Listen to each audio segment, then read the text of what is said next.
السلام علیکم ورحمۃ اللہ وبرکاتہ۔ میں ہوں ہومیوپیتھک ڈاکٹر امجد محمود۔ آج ہم بات کر رہے ہیں سیلاب کے بعد پھیلنے والی مختلف بیماریاں اور ان کی احتیاطی تدابیر۔ جیسا کہ آپ سب کو معلوم ہے کہ سیلاب کے پانی میں بہت ہی زیادہ آلودگی ہوتی ہے، کیچڑ ہوتا ہے، مٹی ہوتی ہے، مختلف جانوروں کی لاشیں ہو سکتی ہیں، مختلف زہریلے جانور بھی ہو سکتے ہیں، اور شہروں کی گلیوں وغیرہ میں تو گٹر کا پانی بھی شامل ہو جاتا ہے۔ بہت زیادہ آلودگی ہوتی ہے جس کی وجہ سے مختلف قسم کی بیماریاں جو ہیں وہ پھیلتی ہیں۔ مثلاً سکن ڈیزیزز ہو سکتی ہیں، جلدی بیماریاں، آلودہ پانی میں جو کیچڑ وغیرہ ہوتا ہے اس سے خارش وغیرہ ہو سکتی ہے، فنگس ہو سکتی ہے، مختلف قسم کی بیماریاں سکن ڈیزیزز ہو سکتی ہیں۔ اور اگر آپ کی جلد پر کوئی کٹ وغیرہ لگا ہے تو اس سے آلودگی کی وجہ سے زیادہ خطرناک انفیکشن ہو سکتی ہے۔ اس کے علاوہ ریسپریٹری جو ڈیزیزز ہیں وہ بھی پھیل سکتی ہیں، مثلاً آپ کے کپڑے بھیگنے وغیرہ کی وجہ سے، گیلا ہونے کی وجہ سے، یا زیادہ دیر پانی میں رہنے کی وجہ سے آپ کو نمونیا ہو سکتا ہے، آپ کو کھانسی زکام ہو سکتا ہے۔ پھر پانی اگر کہیں کھڑا ہوا ہے یا پانی کی وجہ سے جراثیم جو ہے یا مچھر کی وجہ سے وہ ملیریا بھی ہو سکتا ہے، آپ کو ڈینگی کا بھی خطرہ ہوتا ہے۔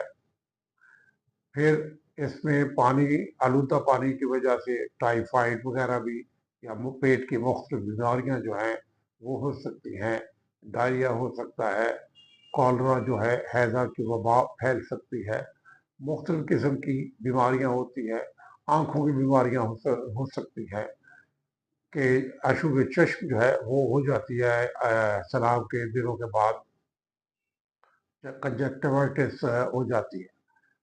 تو یہ جو ہے اس کی کچھ احتیاطی تدابیر ہیں کہ ان سے کیسے بچا جائے۔ تو سب سے پہلے جو ہے وہ آپ کی پرسنل جو ہائیجین ہے وہ بہت ضروری ہے کہ آپ اپنے ہاتھوں کو بار بار صابن سے دھوئیں، کھانے سے پہلے بھی دھوئیں اور کھانے کے بعد بھی دھوئیں۔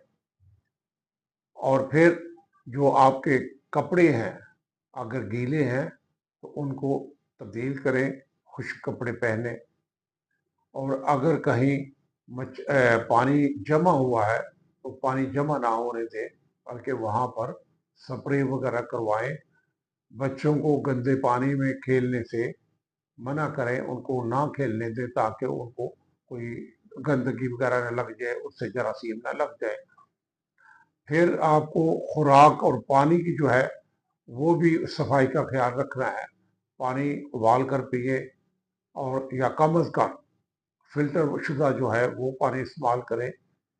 پانی کی صفائی کے لیے کلورین کی گولیاں استعمال کریں، اور پانی کو یا اپنے کھانے کو ڈھانپ کر رکھیں، اور ٹھنڈا کھانا استعمال نہ کریں، کھانا ہمیشہ گرم کر کے کھائیں۔ تو مچھر کے اگر ہے تو مچھر کے لیے آپ مچھردانیاں استعمال کر سکتے ہیں، یا پھر مچھر کا سپرے جو ہے وہ استعمال کریں، اور مچھر کے لیے وہ لوشن بھی ملتے ہیں وہ استعمال کریں، یا پھر کوائلز ملتی ہیں مچھر کو بھگانے کے لیے، مارنے کے لیے، وہ استعمال کریں۔ لیکن پھر بھی اگر آپ کو کوئی تکلیف ہو، بخار ہو، کھانسی ہو یا اسہال کی کیفیت ہو تو اپنے ڈاکٹر سے ضرور رجوع کریں، ڈاکٹر سے مشورہ ضرور کریں۔ جو سیلف میڈیکیشن ہے اس سے اجتناب کریں۔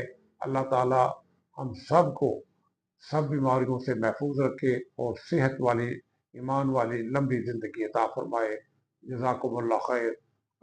اگر ویڈیو پسند آئے تو اس کو شیئر ضرور کریں، لائک بھی کریں اور سبسکرائب کریں۔ شکریہ، جزاک اللہ خیر۔